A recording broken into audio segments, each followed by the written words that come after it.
Bismillahirrahmanirrahim. Assalamualaikum warahmatullahi wabarakatuh.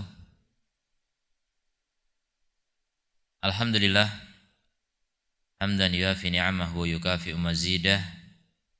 Ashhadu an la ilaha illallah wahdahu la syarikalah wa ashhadu anna Muhammadan abduhu wa rasuluh. Sallallahu alaihi wa ala alihi wa ashabihi wa sallama tasliman katsira, amma ba'd. Ahibbati rahimani Allah wa iyyakum. Segala puji bagi Allah Subhanahu wa taala yang melimpahkan kepada kita segala nikmat, termasuk nikmat padamnya listrik. Bagian dari nikmat yang harus kita syukuri. Kenapa? Ya macam-macam manusia bermaksiat itu gara-gara adanya listrik. Barangkali dengan listrik padam maksiat ada yang berkurang. Mudah-mudahan kita syukuri. Kita bersyukur juga pada kesempatan ini walaupun terbatasan lampu ya. Antum gak bisa ngelihat buku ya. Tidaknya kita masih tetap bisa mendengar, bisa menyimak kajian. Ini nikmat dari Allah Ta'ala. Mudah-mudahan Allah berikan pada kita ilmu yang bermanfaat.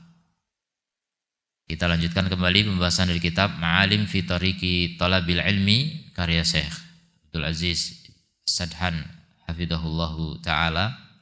Qala hafidhahullah, min adabi talabil ilm, di antara adab-adab menuntut ilmu. Inna talibal ilmi bihajatin ila adabin yatakhallaku biha. Sungguhnya penuntut ilmu itu sangat butuh kepada adab-adab yang dia berakhlak dengannya. Bihajatin ila an yaktafiya atharas salafis salih. Sangat butuh untuk mengikuti jejak salafus salih, pendahulu yang saleh. Bitahsilihim lil ilmi, dalam perolehan mereka dalam menuntut ilmu, dalam upaya mereka menuntut ilmu atau meraih ilmu. Jadi bagaimana dulu para salaf meraih ilmu? Bagaimana para salaf menghasilkan ilmu? Wa fi adabihim, dan juga adab mereka. Bagaimana adab mereka dalam menuntut ilmu? Ma'adalikal ilmi al-muhassal, ataupun bahkan adab mereka bersama ilmu yang sudah dihasilkan. Jadi adab itu banyak. Adab ketika menuntut, adab ketika sudah didapatkan. Wa huwa bihajah ila ma'rifati kaifa kanu yasharuna layali. Penuntut ilmu sangat butuh kepada pengetahuan tentang bagaimana dulu mereka para salaf begadang malam-malam. Mereka menghidupkan malam karena ilmu. Kalau malam ini menghidupkan malam karena pergantian tahun katanya. Tapi para salaf, mereka menghidupkan malam karena ibadah kepada Allah Subhanahu wa ta'ala. Sekarang banyak orang menghidupkan malam karena maksiat. Wal'iyadzubillah.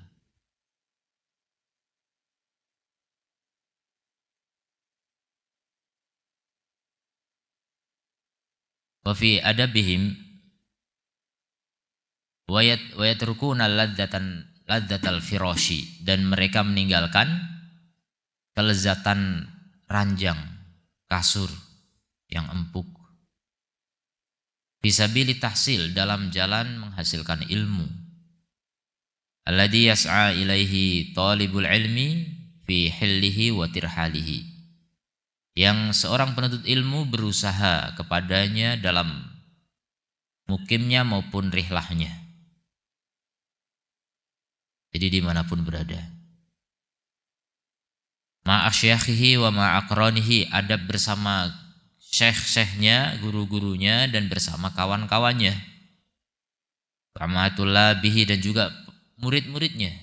Jadi walaupun penuntut ilmu sudah punya murid sebagian.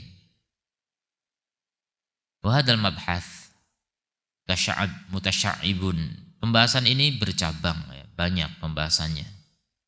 Lianal ilma bahrun wasi'un la sahilalahu.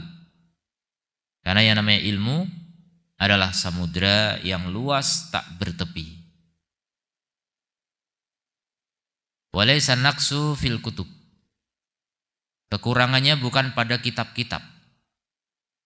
Di zaman kita sekarang, kitab tidak langka, kitab itu banyak. Banyak media yang mencetak, media cetak. Banyak penerbit menerbitkan kitab. Satu kitab kadang penerbitnya sampai 50-an. Yang banyaknya penerbit dari berbagai negara. Zaman dulu orang untuk bisa dapat kertas saja susah. Asy-Syafi'i nggak punya kertas untuk bisa menulis. Bisa dibayangkan betapa susahnya menuntut ilmu di saat itu. Menulis di tulang belulang, tulang ditulis. Dapat tulang juga susah. Tembikar, pecahan keramik begitu. Pelepah kurma. Kalau orang Indonesia daun lontar, saya belum pernah lihat daun lontar kayak apa. Dulu katanya nulis di situ gitu. Entah kayak apa, susah sekali orang dulu nggak ada kertas. Sekarang Masya Allah udah berubah jadi kertas yang begitu mudah, dicetak, diprint begitu indahnya, warna-warni Masya Allah. Kurang apa lagi? Bahkan sekarang sudah berubah jadi kaca, ya, layar kaca ini. Yang disentuh bisa menyala. Masya Allah, luar biasa. Ini semua kemudahan dari Allah Subhanahu Wa Taala. Kita akan lihat perbandingan itu. Bagaimana perbedaan menuntut ilmu di kala itu dengan di masa kini. Wa katsirun minna yamliku asyarat bal mi'at al-kutub. Kebanyakan kita, entah antum termasuk apa enggak ya, saya cuma baca. Kebanyakan kita memiliki puluhan bahkan ratusan kitab. Antum masuk enggak? Antum masuk yang puluhan apa yang ratusan? Ribuan. Masya Allah, luar biasa. Ribuan dolar ya. Orang punya kitab kalau penuntut ilmu itu banyak. Saya pernah mau masuk S2 di Indonesia, ditanya pas wawancara gitu sama dekannya. Berapa punya koleksi buku? Itu wawancara kebetulan 3 orang langsung. Tanya 1, 2, saya yang ketiga. Pertama gak bisa jawab, ketawa-ketawa aja. Yang kedua juga bingung mau jawab berapa, mungkin gak punya. Terus saya ditanya, kamu berapa? Lebih dari 500 ada, lebih. Nah ini baru nih, ini betul. Orang kalau mau masuk S2 minimal 500 punya buku. Nah itulah Indonesia ya. Di Indonesia kawan-kawan kita nggak ada yang punya buku. Entah mereka kuliah pakai apa. Ya mengandalkan PDF atau mungkin sudah ngandelin tulisan-tulisan yang sudah tersebar, tinggal copy paste.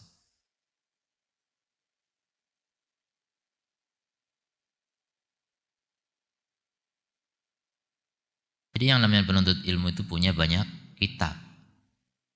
Kitab itu murah. Bahkan saya pernah ketika diberi karunia oleh Allah untuk berkunjung ke Tanah Haram tahun 2008. Dari Yaman kita bisa ke sana pas musim haji. Itu kita bekal sedikit apa adanya, yang penting bisa berangkat untuk pergi haji udah. Tapi kita ketika ke sana ngelihat kitab, Masya Allah banyak. Mana indah sekali ini punya kitab-kitab ini. Dan harga kitab itu seharga makanan. Dan kita kan jauh kalau kita, apalagi kitab dari Timur Tengah ini udah lumayan harganya. Kemarin terakhir saya beli kitab lebih tipis dari ini, harganya udah 180.000. Jadi kalau untuk beli nasi padang udah dapat 18 bungkus. Di sana di Saudi sekali makan sama ayam gitu itu sudah bisa beli kitab. Kitab murah sekali. Makanya akhirnya saya berpikir udahlah jangan banyak makan. Yang penting masih bisa jalan gitu. Mending buat beli kitab. gitu. Tapi alhamdulillah Allah Maha Pemurah ya. Udah kita hemat-hemat gitu, ternyata ketemu dengan kawan kita Ustadz Firanda main ke rumah, belum nanya,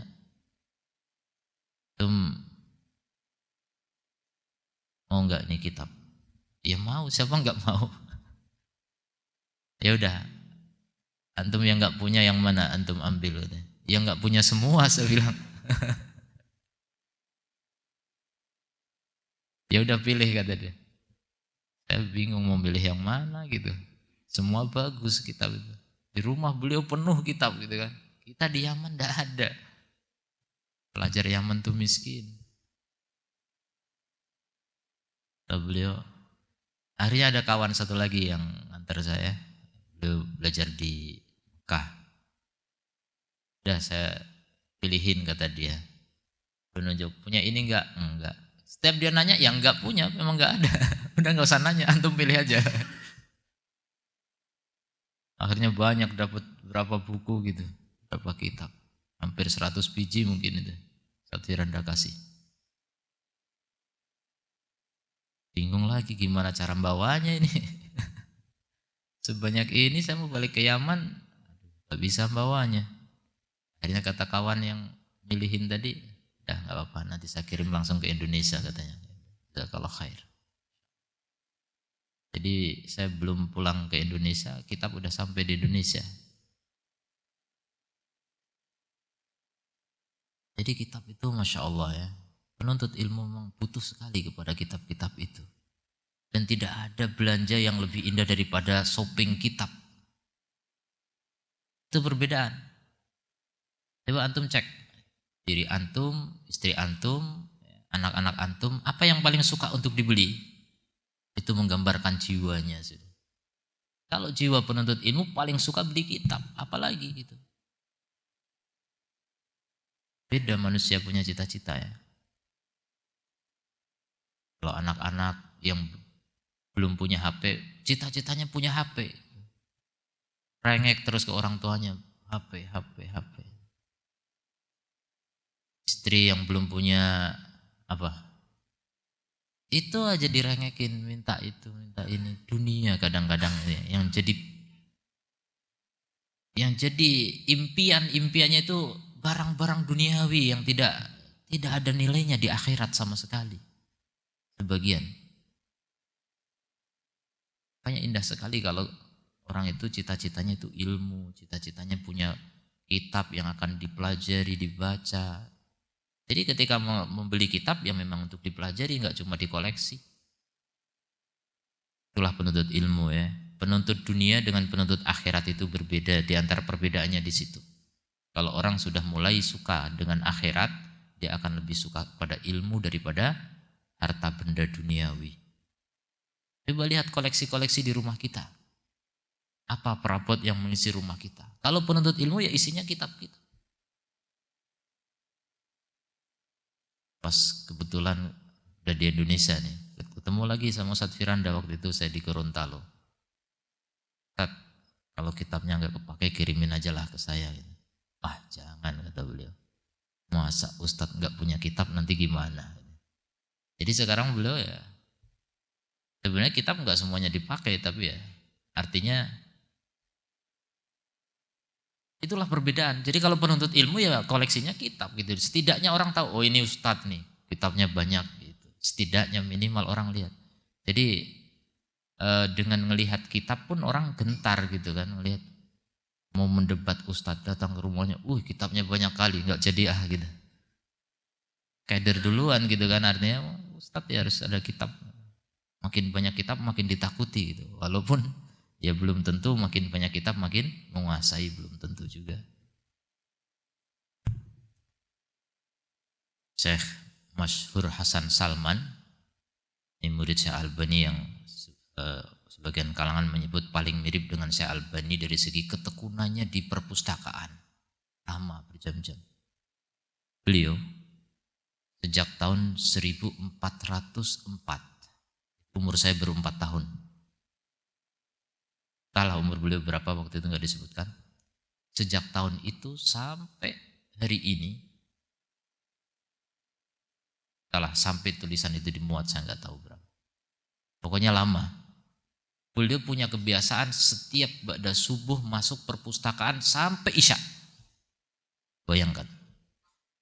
Berapa jam itu? Subuh jam 5 taruhlah ya. Sampai jam 7. Berapa? Isya jam 7. Berapa?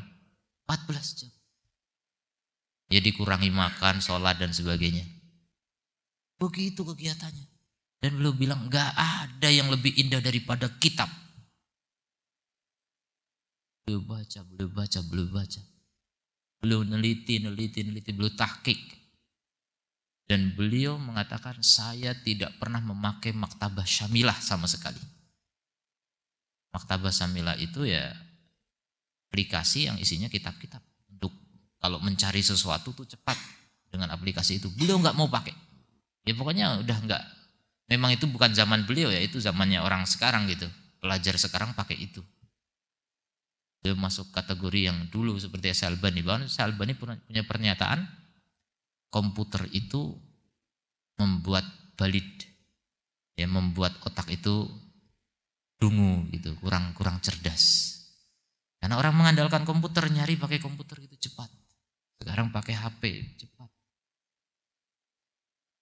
Tapi penuntut ilmu sejati dulu begitu. Jadi Masyhur Hasan Salman tuh mengandalkan kitab-kitab yang ada di perpustakaan itu. Jadi dari subuh sampai isya begitu tiap hari. Kegiatannya seperti itu, penelitian. Karya beliau juga Masya Allah banyak. Tahqiq ya. Tahqiq itu penelitian kitab. Meneliti suatu masalah tertentu. Cari yang paling tepat, itu namanya tahqiq. Atau mentahqiq kitab. Ada kitab manuskrip, kadang karya tulis yang masih bentuk tulisan tangan. Beliau teliti untuk bisa diterbitkan dan seterusnya. Itu kegiatan beliau seperti itu.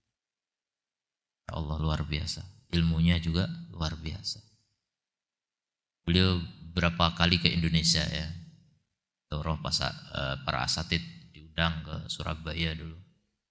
Saya juga sempat ikut. Saya belum jadi ustadz, masih santri tapi saya ikut. Dulu boleh, santri boleh ikut. Sekarang gak bisa. Jadi intinya yang namanya kitab itu nikmat yang luar biasa. Dan di perpustakaan besar di Timur Tengah sana seperti Syekh Albani itu di perpustakaan Ad-Dhahiriyah namanya, itu masih banyak tulisan-tulisan tangan. Karya-karya klasik zaman dulu itu butuh tahqiq. Sampai sekarang murid-murid Syekh Albani seperti Syekh Ali sudah meninggal rahimahullah, itu juga kegiatannya meneliti manuskrip-manuskrip itu untuk kemudian bisa dicetak. Sekarang kita bisa mendapatkan buku cetak klasik ya, kitab klasik, kitab zaman dulu itu setelah ditahqiq oleh ulama-ulama zaman sekarang. Gak bisa tulisan tangan tiba-tiba langsung tercetak, itu gak bisa, harus teliti. Dengan penelitian yang panjang, kadang bisa bertahun-tahun. Dengan penelitian yang setiap hari berjam-jam itu bisa dalam waktu yang bertahun-tahun. Masya Allah. Itulah kegiatan mereka, itu jihad mereka seperti itu. Membela agama Allah dengan cara seperti itu. Seandainya tidak ada para peneliti itu, tidak ada peneliti hadis misalnya seperti Syekh Albani misalnya, maka agama ini banyak tersusupi oleh pencemar yang masuk. Hadis-hadis palsu, hadis dhaif dan sebagainya, dan itulah yang akan membuat agama ini menjadi berubah, menjadi banyak bid'ah di mana-mana. Syekh Albani memiliki semboyan semangat untuk melakukan tasfiyah dan tarbiyah, pensucian dan pendidikan. Jadi pendidikan doang itu enggak cukup, harus ada tasfiyah terlebih dahulu, pembersihan. Seperti orang kalau mau menanam padi, bersihkan dulu sawahnya dari berbagai rumput dan sebagainya, baru bisa ditanami. Maka dalam ilmu pengetahuan semua bidang ilmu seperti itu. Dalam sejarah banyak hadis-hadis palsu, harus dibuang itu. Dalam tafsir juga banyak yang palsu, buang itu. Dalam fikih, dalam akidah itu harus dibersihkan. Kalau tidak, maka banyak sekali aliran sesat. Beda-beda pemahaman gara-gara hadisnya palsu. Naudzubillah min dzalik. Dan itu banyak sekali. Maka itulah tugas para ulama ahli hadis, para peneliti umat ini yang masih Allah sediakan untuk kebaikan umat ini. Itulah di antara janji Allah menjaga agama ini sampai hari kiamat. Dengan diterbitkannya para ulama yang mumpuni seperti itu. Menyeleksi mana yang hak, mana yang batil. Ulama ahli tahqiq. Nah itu di antara tugas mereka atau jihad mereka seperti itu. Jadi pengembaraan dalam dunia ilmu itu Masya Allah ya. Seperti dibilang tadi, ilmu itu lautan yang luas. Tak bertepi, sangat luas. Kitab-kitab juga mungkin miliaran mungkin kitab kalau dari dulu sampai sekarang gitu. Banyak sekali. Seperti Syekh Ali ketika ditanya oleh Ustaz Dr. Muhammad Nur Ihsan. Syekh, kitab apa yang belum Anda baca gitu. Karena kalau ceramah itu ratusan kitab tersebutkan, banyak sekali beliau punya memori tentang kitab-kitab yang beliau baca. Kitab apa yang belum Anda baca, kata Ustaz Muhammad Nur Ihsan. Akhirnya kata Syekh Ali, beliau ketawa jawab itu. Kitab yang belum saya baca, kata beliau. Miliun gitu, jutaan gitu. Miliunan. Jutaan kitab yang belum saya baca, banyak, jangan dikira udah saya baca semua kitab. Itu orang yang sudah bertahun-tahun di perpustakaan, baca segala buku, masih jutaan kitab belum dibaca. Ya itulah ilmu. Ilmu itu sangat luas, luar biasa. Itu sangat luas. Ya, setidaknya kita nggak mungkin kita mau membaca semua itu. Kita membaca judulnya aja capek. Baca judul kitab aja nggak cukup waktu gitu. Nanti ketemu satu kitab, baca daftar isinya aja nggak selesai. Ada satu kitab tentang hati ya, Mausu'ah fi Fiqhil Qulubi, ensiklopedi tentang fikih hati maksudnya. 3000 sekian ratus halaman. Bisa nggak punya bentuk buku aslinya, hanya di PDF. Saya lihat daftar isinya, saya baca pun nggak selesai, Masya Allah. Daftar isinya doang. Ya Allah. Kitab-kitab yang telah disusun oleh para ulama itu membahas tentang masalah hati doang. Dan memang hati juga seperti samudra ya, bahkan lebih dalam. Orang bilang samudra itu dalamnya bisa diselami, tapi hati siapa yang tahu kedalamannya? Hanya Allah yang tahu. Kemudian walaisa naqsu fil awqat. Kemudian juga kekurangan itu bukan pada waktu. Ma'inda ba'dina, karena sebagian kita, wa inda aktsarina, dan bahkan kebanyakan kita, awqat katsirah, memiliki waktu-waktu yang banyak. Saya yakin kita semuanya punya waktu 24 jam dan tidak semuanya bisa dipakai untuk ketaatan kepada Allah. Bisa dimaksimalkan untuk menuntut ilmu, rata-rata tidak. Kita banyak waktu terbuang sia-sia. Seperti yang sudah kita jelaskan pada kesempatan yang lalu ya, tentang waktu-waktu yang terbuang. Untuk ziarah, untuk ketemu orang, untuk ngobrol. Itu banyak sekali. Apalagi kalau sekarang untuk berhadapan dengan gadget kita, dengan HP kita, dengan laptop sebagian. Itu bisa menghabiskan berjam-jam dan tidak ada faedah, bahkan bisa jadi mudarat. Bahkan bisa jadi maksiat. Wal'iyadzubillah. Walakin al-ilm nurun. Jadi masalahnya bukan kurangnya kitab atau kurangnya waktu. Akan tetapi kata Syekh, ilmu itu adalah cahaya. Yakdifuhullahu fil qalbi, yang Allah lemparkan ke dalam hati manusia. Allah berikan kepada siapa yang Allah kehendaki. Jadi ilmu walaisa bikathratil qiraah. Ilmu itu bukan dengan banyaknya membaca fahasab semata. Iya, banyak membaca butuh, tapi tidak itu semata. Taufik dari Allah Ta'ala. Bisa jadi orang bacaannya banyak tapi malah sesat. Banyak itu.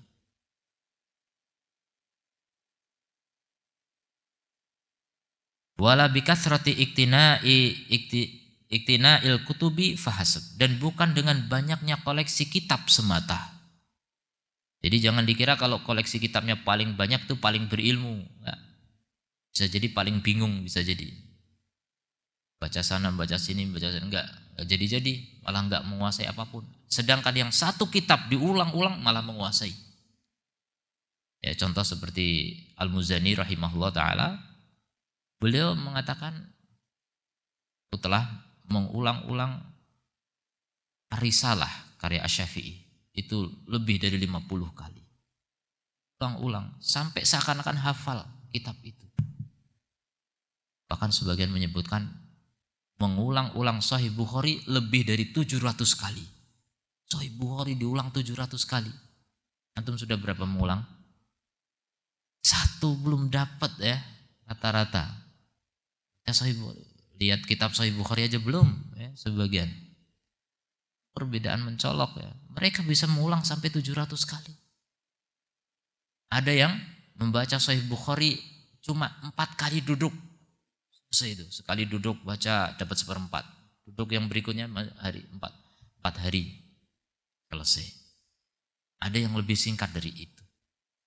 Jadi bagaimana ambisi mereka dalam membaca luar biasa. Tapi ditegaskan sama Syekh di sini, ilmu tidak semata-mata dengan itu. Artinya tetap kembali kepada taufik dari Allah Subhanahu wa taala. Dan itu dibutuhkan, jelas. Banyak membaca sangat dibutuhkan. Ditambah dengan banyak berdoa kepada Allah Subhanahu wa taala. Ada Imamul Haramain, inilah dia Al-Imam Al-Haramain Abdul Ma'ali Al-Juwaini. Yahki an ba'di Syafi'iyah. Beliau mengisahkan tentang sebagian ulama Syafi'iyah. Ma min syafi'i illa wali syafi'i alaihi minnatun. Tidak ada ulama Syafi'iyah pun kecuali bagi Asy-Syafi'i atas dia jasa. Jadi semua ulama Syafi'iyah pasti utang jasa kepada Asy-Syafi'i rahimahullah ta'ala. Artinya karena ilmunya semua dari Asy-Syafi'i. Itu wajar, pernyataan yang wajar. Tapi beliau kemudian melanjutkan, illa kecuali Abu Bakrin Al-Baihaqi. Abu Bakar Al-Baihaqi. Imam Al-Baihaqi ini kebalikannya, fa inna lahum minnah ala Syafi'i. Dia punya jasa kepada Asy-Syafi'i. Ya Allah. Kenapa? Litasoni fihi fi nusrati madhabihi. Karena tulisan-tulisan beliau dalam membela madhab Asy-Syafi'i. Jadi seakan-akan kalau Syafi'i masih ada akan berterima kasih kepada Al-Baihaqi.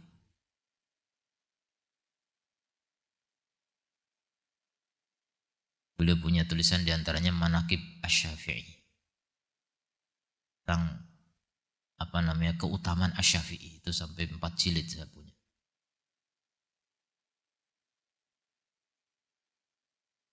Hadal Imam Al-Fahl Abu Bakar Al-Baihaqi. Inilah imam yang Al-Fahl itu kalau kuda itu kuda pilihan gitu. Orang yang terpilih ini yaitu Abu Bakar Al-Baihaqi.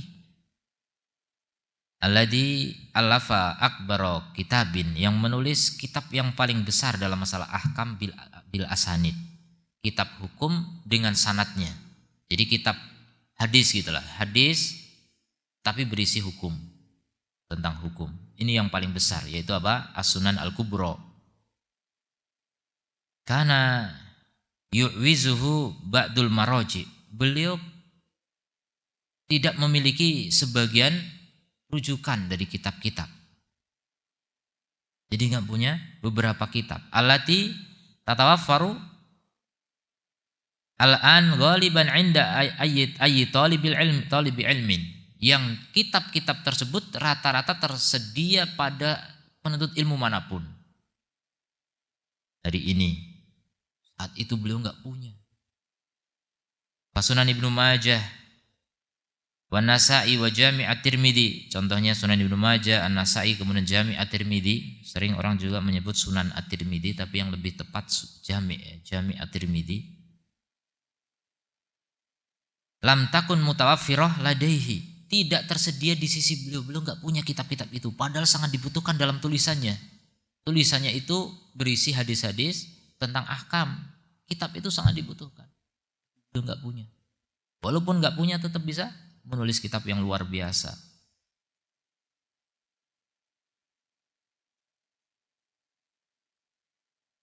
Walam yakun dzalika mimma ya'uquhu anit talabi wa tahsil. Namun hal itu tidaklah menjadi penghalang baginya untuk menuntut ilmu dan menghasilkan ilmu. Dan jika demikian, jadi ini syahidnya di sini apa? Untuk menjadi orang yang berilmu tidak harus memiliki fasilitas lengkap, dan belum tentu juga sebaliknya orang yang fasilitasnya lengkap pasti jadi ahli ilmu. Belum tentu. Itulah Al-Baihaqi dengan fasilitas yang sangat minimalis tapi bisa menjadi seorang yang dianggap sebagai Asy-Syafi'i, utang jasa kepada Al-Baihaqi. Luar biasa. Jadi dengan keterbatasan bisa orang mengalahkan orang-orang yang berkelimpahan. Dan itu banyak memang. Bukti tentang itu terlalu banyak. Dan memang rata-rata, bahkan sudah sering saya sampaikan, ulama-ulama besar itu rata-rata orang-orang yang memiliki banyak keterbatasan masalah materi. Beli kitab nggak bisa. Syafi'i nggak punya kertas. Harus datang ke perkantoran, ada kertas-kertas dibuang, beliau pungut. Itu Syafi'i dalam menuntut ilmu seperti itu. Sudah ada kertas zaman itu tapi nggak bisa beli. Orang miskin, yatim. Bagaimana orang yatim bisa menjadi imam dunia? Dan kita sekarang orang tua kita lengkap, kaya raya, nggak jadi apa-apa. Rata manusia hari ini begitu. Nggak ada yang seperti Asy-Syafi'i, nggak ada sama sekali. Itulah perbedaannya. Jadi fasilitas yang ada itu belum tentu membuat orang menjadi orang hebat. Bahkan bisa saya katakan justru kejadiannya itu sebaliknya. Rata-rata orang hebat itu karena keterbatasan. Rata-rata orang itu bisa menjadi hebat itu karena keterbatasan. Contoh dalam masalah dunia saja seperti itu. Antum tahu kenapa Jepang sekarang hebat sekali? Masalah dunia ini ya. Itu karena keterbatasan daerahnya. Tanah Jepang itu tidak subur. Tanah Jepang itu terjal. Pokoknya nggak menghasilkan apapun. Yang di zaman dulu pernah Jepang minta tukar-menukar dengan Pulau Sumatera. Dan Jepang buat Indonesia, kita orang Jepang mau pindah ke Sumatera. Itu nggak mau waktu itu Presiden Soekarno ya. Kalau mau habislah kita. Jadi negara Jepang di Sumatera ini Batam tak jadi apanya. Nah, sama sekali nggak subur, nggak ada penghasilan apapun, makanya mereka berpikir keras. Keterbatasan itu bisa membuat apa? Orang menjadi hebat luar biasa. Dan itu semua rata-rata begitu. Beda dengan orang yang diberi kemewahan, keberlimpahan, itu malah menikmati kemewahan itu sehingga nggak sempat untuk berjuang sama sekali. Nggak bisa berjuang. Makanya Indonesia bisa terlena dijajah sekian abad lamanya. Itu karena apa? Karena para pembesar saat itu dibuat terlena oleh penjajah. Itu masalahnya. Sehingga nggak ada pikiran untuk berjuang. Antum tahu kenapa ada pahlawan yang namanya Diponegoro?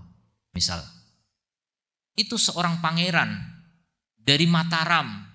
Keluarga Mataram mah bersahabat dekat dengan Belanda. Tapi Diponegoro dianggap pengkhianat kerajaan. Itu yang membuat Indonesia bisa menjadi merdeka kemudian hari walaupun nggak langsung. Tapi gara-gara perang Diponegoro dengan Belanda, Belanda bangkrut, rugi besar sampai pecah Belanda menjadi ada negara Belgia. Itu gara-gara Diponegoro. Coba luar biasa. Juangan. Orang nggak mau berjuang kalau apa? Diberi kemewahan, diberi keberlimpahan. Ini pelajaran besar bagi antum yang sedang mencari sekolah buat anak-anak. Ya, banyak orang tua ketika mau memilih sekolah itu dilihat brosurnya dulu. Wah ini bagus nih. Fasilitas yang dilihat. Kurang yakin kita survei, datang ke tempatnya. Jadi berkunjung ke beberapa pesantren sana sini, kunjungi semua. Yang paling nyaman kayaknya di sana. Apa dilihatnya? Fasilitas. Ini mencelakakan biasanya. Rata-rata yang dengan fasilitas lux yang mewah itu tidak maksimal dalam menuntut ilmu. Karena orang terlena dengan kemewahan itu. Tapi sebaliknya yang digembleng di tempat Kawah Condro Timuko ya. Digembleng di sana. Dibuat orang itu sengsara, harus bertahan hidup, bagaimana bisa berjuang itu Masya Allah, mental perjuangan itu ada. Semangat belajar itu membara insya Allah. Itu bukti sangat banyak tentang hal itu ya. Ulama-ulama itu rata-rata lahir dari orang-orang miskin. Kalau ada ulama kaya itu bisa dihitung dengan jari, sangat sedikit. Ulama itu rata-rata dari orang-orang miskin. Dalam sejarah perjalanan hidup para ulama, coba cek saja ya kitab-kitab biografi para ulama. Antara mereka orang keterbatasan. Ada anak gubernur jadi ulama itu seperti Abu Ibnu Hazm Al-Andalusi, itu bisa dihitung. Sedikit, rata-rata yang jadi ulama itu orang luar kerajaan. Orang luar gedung pemerintahan. Orang-orang rakyat jelata. Yang kemudian mau bangkit, mau merubah hidupnya. Sehingga menjadi ulama besar. Karena mau belajar, mau bergerak, mau berjuang, berjihad di jalan Allah Ta'ala.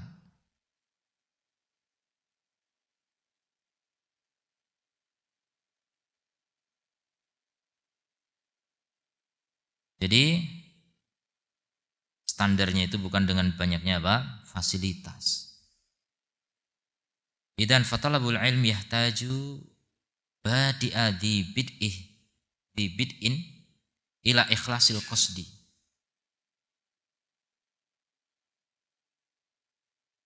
Jadi dengan demikian menuntut ilmu itu butuh kepada perkara yang paling utama, paling awal adalah apa? Ikhlas tujuan, mengikhlaskan tujuan. Itu yang paling kunci sebenarnya. Itu yang paling kunci. Makanya ada orang tua pengen anaknya jadi ahli ilmu. Orang tua cita-citanya pokoknya anak saya itu harus kuliah di Madinah misalnya. Kalau meleset nggak ke sana ya ke Yaman lah. Jadi Yaman jadi pelampiasan. Semangat orang tuanya gitu, tapi anaknya melempem. Anaknya kadang-kadang malah lebih suka main HP, sudah beda, semangatnya udah hilang. Maka itu harus dimulai dari niat. Coba bagaimana anak ini memiliki niat yang ikhlas lillahi ta'ala, menuntut ilmu sebagai tujuan hidupnya. Menuntut ilmu sebagai tujuan menuju ridho Allah gitu. Itu kalau bisa masuk ke dalam hatinya, insya Allah orang tua tinggal banyak bersyukur. Tapi kalau itu belum masuk ke hati orang tua banyak bersabar. Itu perbedaannya. Jadi kalau punya anak sudah tekad di dalam hatinya bulat ingin menuntut ilmu, banyaklah bersyukur.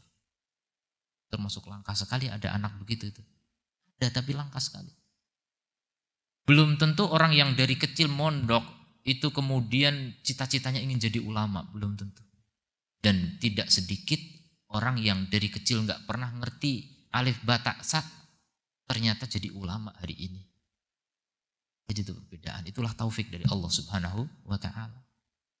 Ya, saya ingat betul Ustadz Firanda itu mengenal bahasa Arab persis pas sudah lulus SMA. Baru mulai tergerak ingin menuntut ilmu. Tapi dengan percepatan yang luar biasa, jadi dokter, jadi ulama lah sekarang ibaratnya di Indonesia ini. Masya Allah. Luar biasa. Itu bukan pesantren dari kecil, bukan. Dan bukan dari istilahnya keluarga kiai semua gitu. Enggak. Ya, saya tahu bagaimana keluarga beliau sebagiannya. Jadi mesti kadang-kadang anak kiai, anak ustadz malah nggak tahu, nggak suka menuntut ilmu. Ini bukan siapa-siapa, bahkan korban broken home misalnya, malah jadi ustadz, jadi ulama. Itulah taufik dari Allah Subhanahu wa taala. Maka yang paling dibutuhkan sebenarnya apa? Kelurusan niat, ketulusan niat, keikhlasan, tujuan dalam hidup mau apa, belajar atau mau apa gitu. Jadi perbedaan manusia cuma dalam niat sebenarnya. Niat itu bagian dari cita-cita. Kalau orang cita-citanya tinggi, insya Allah akan menghasilkan prestasi yang tinggi. Jadi penting sekali punya apa? Keikhlasan dalam niat, al-qasdu. Yahtaju ila badlil juhdi al-badani, dan butuh kepada pengorbanan badan, ya, jiwa raga. Wal wakti, dan juga waktu, wan nafsi, dan jiwa. Itu semuanya harus dikorbankan orang kalau mau meraih kesuksesan dalam hal apapun, apalagi ilmu. Semua kita lihat orang-orang sukses dalam masalah duit saja seperti itu perjuangannya seperti apa. Coba lihat rintisan orang-orang sukses itu rata-rata dari orang miskin. Ya. Ya, saya kenal beberapa tokoh di Indonesia. Sekarang jadi orang hebat dalam artian dunia ya. Rata-rata dulunya orang miskin. bahkan dari keluarga yang broken home sebagian mereka. Tapi karena begitu ditempa oleh kehidupan, ingin bangkit. Dan di antara proses kebangkitan itu adalah membaca. Luar biasa. Anak kampung, anak korban perpecahan orang tua, bahkan korban kekerasan orang tuanya, kemudian bangkit menjadi orang hebat dari ini karena apa? Membaca. Makanya ada satu tokoh ini, beliau sebagai pelampiasannya, karena dulu dia merasa tertolong oleh buku, beliau sekarang kalau punya momen apa selalu bagi-bagi buku. Bahkan punya gerakan untuk menyebarkan buku. Nah, beliau tahu bagaimana nasib orang miskin di Indonesia ini, mereka nggak bisa bangkit karena nggak mau membaca. Kalau mereka mau membaca, mereka menjadi orang sukses. Contoh ini masalah dunia, dan itu tidak jauh dengan masalah agama, sama. Orang ahli ilmu agama itu karena membaca juga. Tergerak untuk mau membaca. Itu indah sekali kalau kita punya anak yang sudah mulai kecintaannya kepada membaca daripada main game. Kalau sudah anak suka main game, berat. Suka membaca nanti. Berat untuk bisa menjadi ahli ilmu. Pengorbanan untuk mau mengorbankan badan, melelahkan diri, meluangkan waktu sebanyak mungkin tadi. Dari subuh sampai isya itu meluangkan waktu luar biasa itu. Baca, maka jadi ulama. Syekh Shalih Al-Utsaimin menyatakan penuntut ilmu yang menyediakan waktu 5 jam setiap hari tidak akan pernah menjadi ulama. Berarti berapa? 5 jam 2 menit gitu. Gak cukup, 10 jam itu insya Allah jadi ulama itu. Setiap hari belajar. Makanya ulama itu langka. Karena gak bisa orang mengorbankan waktu, rata-rata gak bisa. Orang itu banyak yang sudah suntuk ketika bersama buku-buku, inginnya ngobrol dengan kawan-kawan. Bersama buku langsung ngantuk gitu. Kebanyakan orang begitu, karena memang gak, ya, tekad di hatinya tuh gak ada. Ketulusan ikhlasnya itu gak ada. Sehingga apa? Cepat ngantuk. Pegang buku tuh seperti alat obat tidur paling efektif itu. Buku ya. Ada orang susah tidur, saya susah tidur. Insomnia. Insomnia itu kalau mau obat paling bagus kasih buku. Cepat itu tidur itu. Sama didatangkan Jumatan tuh. Tulis ilmu. Gampang tidur itu. Luar biasa. Kalau berkaitan dengan ilmu, setan itu membantu untuk tidur itu, Masya Allah, luar biasa. Nah itu orang-orang yang cita-citanya lemah itu gitu, gampang sekali ngantuk. Nah lemah, cita-cita dari hatinya itu lemah. Nah, yang paling penting kuatkan hati. Gimana sih caranya biar hati itu? Nah, itu minta sama Allah, karena hati itu di tangan Allah. Hati itu di antara 2 jemari Ar-Rahman. Yuqallibuhu kaifa yasha. Allah bolak-balik terserah Allah. Mintalah kepada penguasa hati itu. Jangan ngemis kepada anak kita, nah kamu itu harus begini. Tak lupa minta sama Allah, ini capek doang kita nanti. Minta sama Allah yang membolak-balikan hati anak kita. Atau hati siapapun. Sebagian orang mengeluhkan, Ustadz istri saya kok begini. Minta sama Allah, itu hati istrimu di tangan Allah. Sama juga suami saya kok begini. Minta sama Allah. Sudah minta belum? Sudah minta Ustadz, kurang banyak. Terlalu istiqjal namanya ya. Saya udah berdoa tapi belum dikabulkan, akhirnya nggak doa lagi, itu istiqjal. Berdoa terus sampai terkabul, itu baru namanya yakin Allah Maha mengabulkan doa. Dan ciri-ciri orang yang yakin dalam pengkabulan doa, itu doanya itu nggak cuma ratusan kali dalam sehari, bisa ribuan kali dalam sehari. Pasti dikabulkan itu. Antum mohon apa coba, sehari lebih dari 1000 kali mintanya, pasti dikabulkan. Jadi jangan tanggung-tanggung kalau berdoa itu ya. Maksimalkan.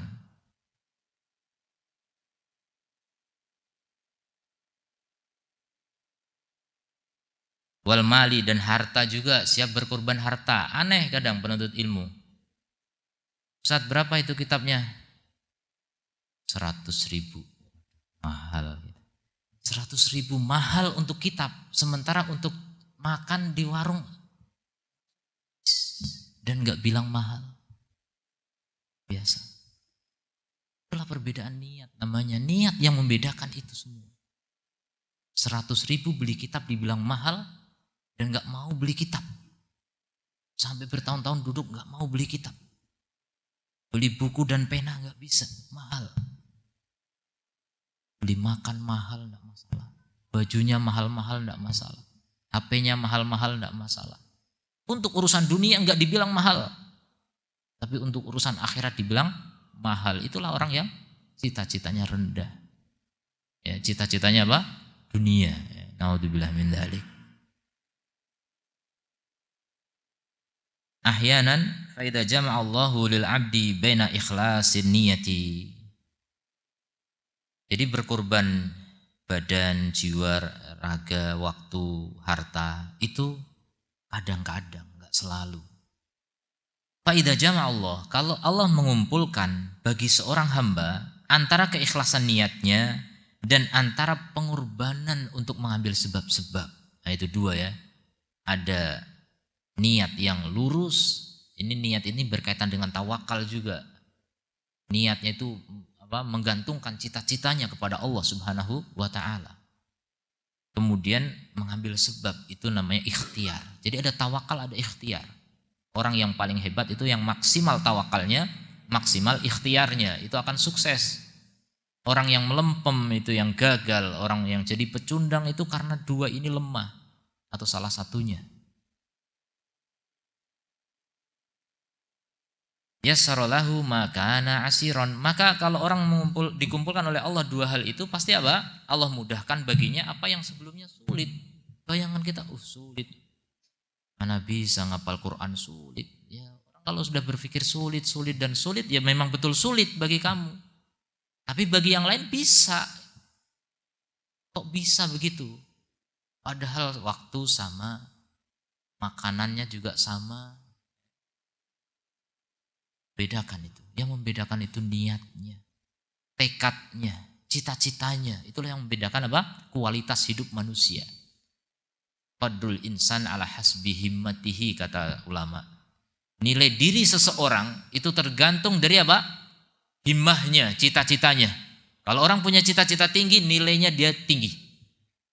Harga tawarnya itu tinggi. Tapi kalau orang cita-citanya rendah, ya udah nggak punya nilai sama sekali. Itulah manusia. Harga dirinya itu tergantung cita-citanya.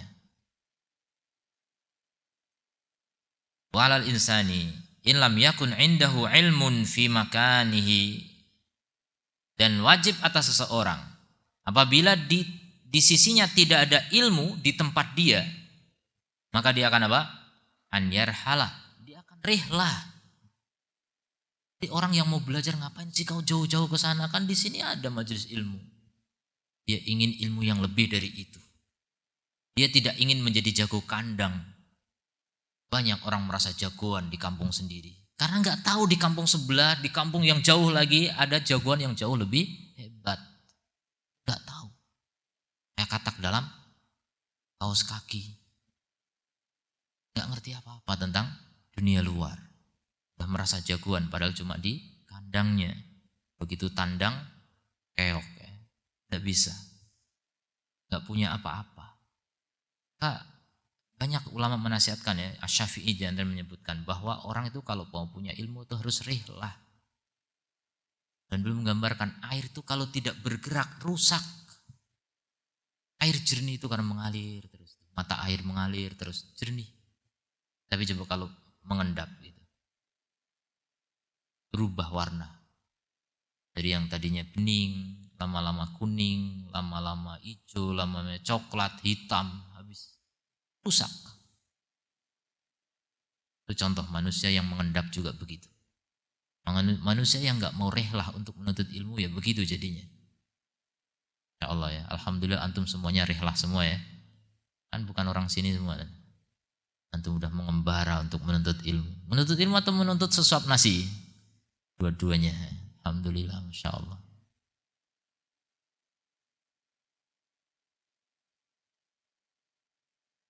Walihada jaa fil hadits. Oleh karena itu datang dalam hadis alladzi hasanahu ba'duhum, yang dihasankan oleh sebagian ulama.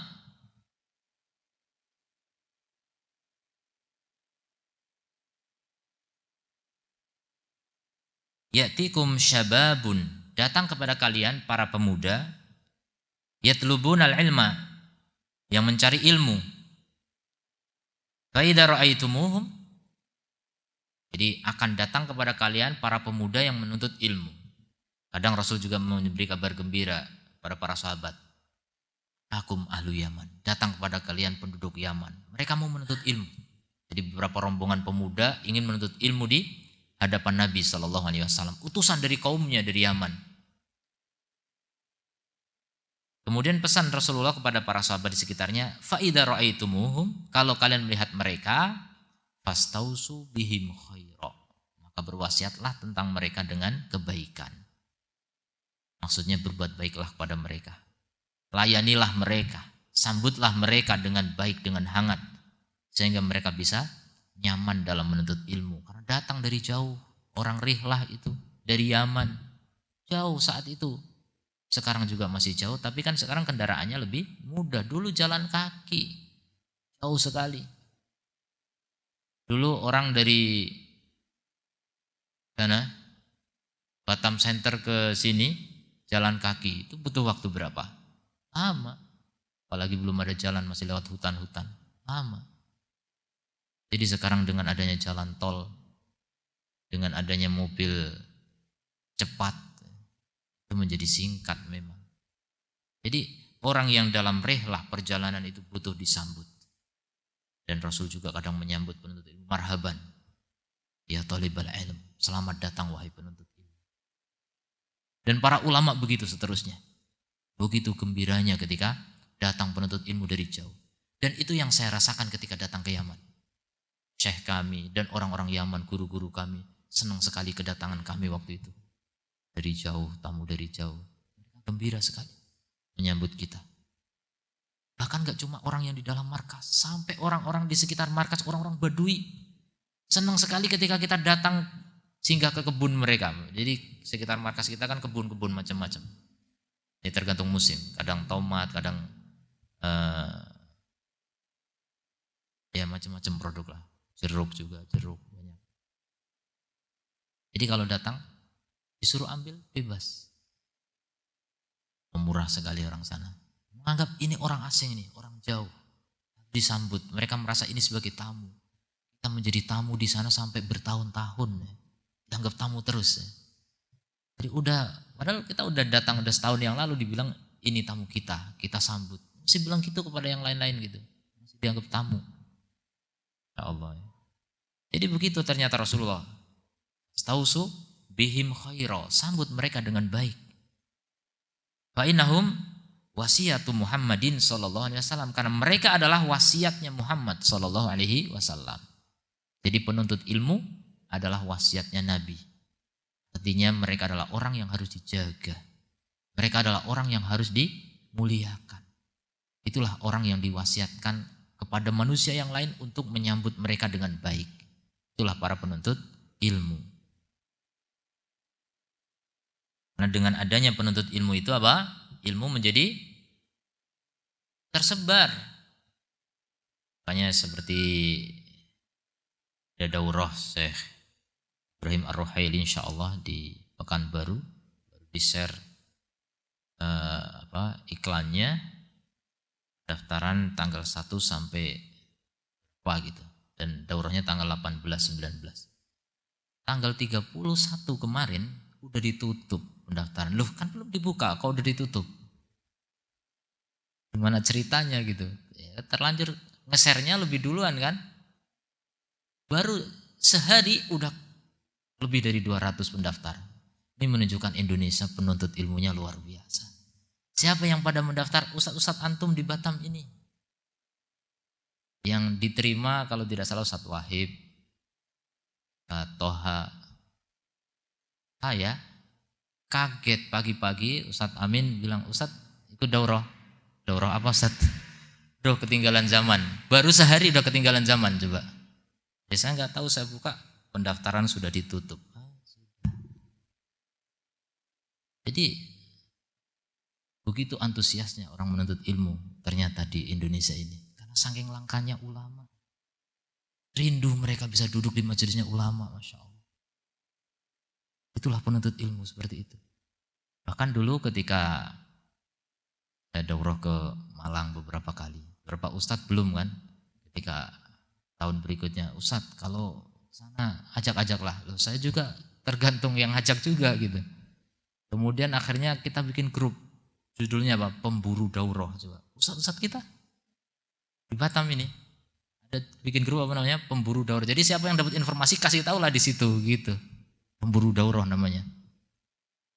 Ini ada daurah di Pekanbaru, kita berangkat ke sana. Beberapa ustadz dari sini rombongan sampai 7 orang kalau nggak salah berangkat.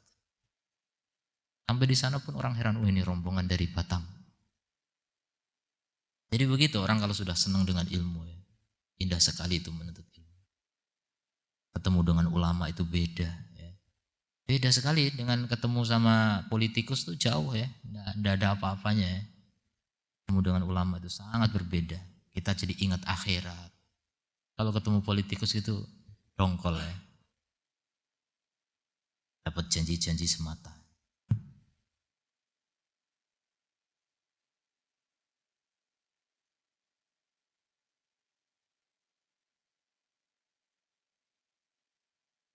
Jadi rela ditempuh walaupun 2 hari rela berangkat ke sana.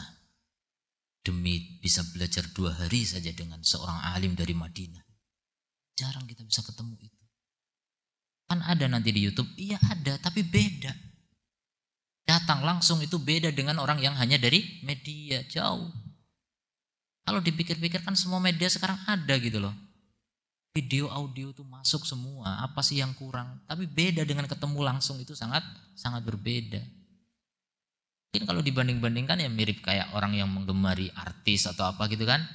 Kan banyak itu di media. Kenapa pas datang ke tempatnya langsung berbondong-bondong orang berebut, tiketnya udah ludes gitu. Itulah gambaran penuntut ilmu juga. Kurang lebih, bahkan mungkin lebih ya. Karena kata Rasulullah, man humani la yashba'ani. 2 ambisioner yang tidak pernah kenyang. Orang yang ambisi terhadap harta dunia dan orang yang ambisi terhadap ilmu, enggak pernah kenyang.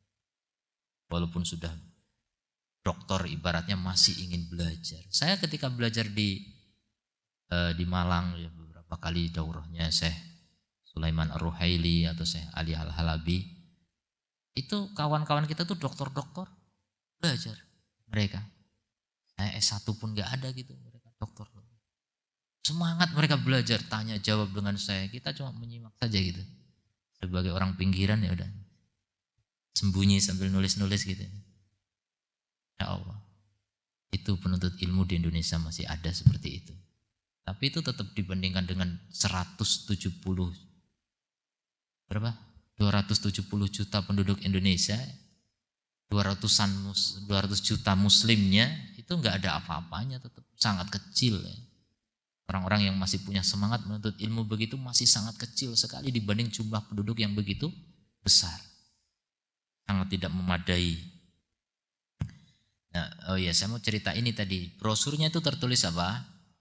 Wajib mengikuti dari awal sampai akhir. Kemudian, nah terakhir ada tulisan wajib untuk menyampaikan kepada umat. Dan itulah memang tugas penuntut ilmu. Tugas penuntut ilmu kalau dapat ilmu sampaikan kepada yang lainnya lagi. Jangan mengendap ilmu itu di diri sendiri. Sampaikan lagi. Selain bermanfaat untuk diri, bermanfaat juga untuk orang lain. Nah itulah penuntut ilmu sejati itu seperti itu ya. Khairukum anfa'ukum sebaik-baik kalian adalah yang paling bermanfaat bagi manusia. Dan tidak ada manfaat yang lebih besar daripada manfaat hidayah.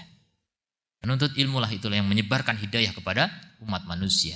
Tidak ada pencerahan yang lebih cerah daripada ilmu. Kadang orang miskin dikasih duit jadi cerah gitu, cerah mukanya ya.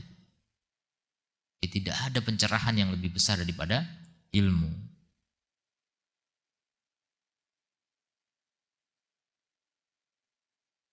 Alladzina yarhaluna li talabil ilmi qad ahyau ma'laman wa atharon. Orang yang mengembara dalam menuntut ilmu, mereka telah menghidupkan bendera atau tanda dan bekas atau peninggalan min atharis salaf, dari peninggalan salaf, alladzi hajaraha al-katsiru, yang telah ditinggalkan oleh kebanyakan orang, wa zahada fiha katsirun, dan orang zuhud terhadapnya kebanyakannya. Jadi kebanyakan orang sudah zuhud dari ilmu. Kita diperintahkan zuhud terhadap apa? Dunia. Tapi yang terjadi zuhud terhadap ilmu paling banyak. Masalah dunia berebut, masalah ilmu zuhud nggak mau. Balik perintah agama harusnya apa? Semangat menuntut ilmu dan zuhudlah terhadap dunia. Asalnya begitu. Sekarang udah terbalik, betul-betul terbalik. Kiamat makin dekat.